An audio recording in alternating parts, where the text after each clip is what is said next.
د الله په نوم چې ډیر زیات مهربان پورا رحم لرونکی دی. ثنا ستاینه الله لره ده چې هغه پر خپل بنده دغه کتاب نازل کړ او په هغه کې کوم کوږوالی پرې نه ښود. د سمو سیخو خبرو ویونکی کتاب تر څو چې خلکو ته د خدای د سخت عذاب اخطار ورکړي او ایمان راوړونکو نیک عملو ته د دې زیری ورکړي چې د هغو لپاره غوره اجر دی چې په هغه کې به هغوی د تل لپاره اوسیږي او هغه خلک وویروي چې وایي الله څوک په زوی ولی سره نیولی دی.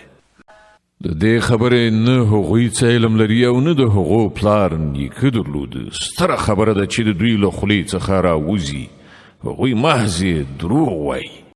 خنو ای محمد صلی الله علیه وسلم ښایي ته په هغو پسې له غم خوړلو نه خپل ځان بایلې که دوی پر دغه ښوونه ایمان را نه وړي. حقیقت دا دی دا څه وسایل چې د ځمکې پر مخ دي هغه موږ د ځمکې ښکلا ګرځولي دي تر څو چې دوی وازمویو چې په دوی کې څوک ښه عمل کوونکی دی.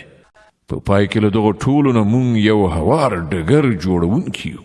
آیا ته انګیرې چې د کهف یعنې څمڅې او رقیم یعنې لوحې خاوندان زموږ له کومو ډېرو حیرانوونکو نښانو څخه وو؟ کله چې څو تنو زلمیانو څمڅې ته پناه وروړه ویې ویل چې ای پروردګاره موږ په خپل ځانګړي رحمت سره سر لوړي کړه او زموږ چاره سمه کړه. نو موږ هغوی په همغه څمڅه کې په غوږونو ټپولو تر اوږدو کلونو پورې په درانده خوب ویده کړل. بیا موږ هغوی را پاڅول تر څو وګورو د هغو له دوو ډلو نه کومه یوه د خپلې استوګنې موده ښه شمېرلی شي.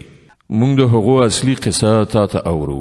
هغوی څو تنه زلمیانو چې پر خپل پروردګار ایمان راوړی و او موږ هغو ته په هدایت کې پرمختګ ور په برخه کړی. موږ د هغو زړونه په هغه وخت کې محکم کړل یعنی قوت ورکړ چې کله هغوی پاڅېدل او اعلان یې وکړ چې زموږ رب خو فقط همغه ذات دی چې د آسمانونو او ځمکې رب دی. موږ به له هغه پرته نور کوم معبودان ونه بلو. که موږ دغسې وکړو نو بیخي بابیزه یعنې له سنجش نه لرې خبره به مو کړې وي. بیا هغوی په خپلو منځو کې سره وویل زموږ دغه قوم خو د کائناتو له رب نه پرته نور په خدای نیولي دي. دوی د هغو په معبودوالۍ باندې کوم څرګند دلیل ولې نه راوړي؟ نو له هغه چا نه غټ ظالم به څوک کیدای شي چې پر الله دروغ وتړي؟ کله چې اوس تاسې له هغو او د هغو له غیر الله معبودانو څخه خپلې اړیکې پرې کړي دي نو ځئ فلانۍ څمڅې ته پناه یوسئ.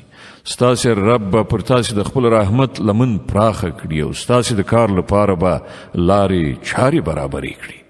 که تا هغوی په څمڅه کې لیدلي وای نو داسې به درته ښکاره شوې وه چې لمر چې کله راخیږي نو د هغو څمڅه پرېږدي ښي لوري ته تاویږي او کله چې پرېوځي نو له هغو نه کیڼ لوري ته اوړي پرېوځي او هغوی په څمڅه کې دننه په یو پراخ ځای کې پراته دي.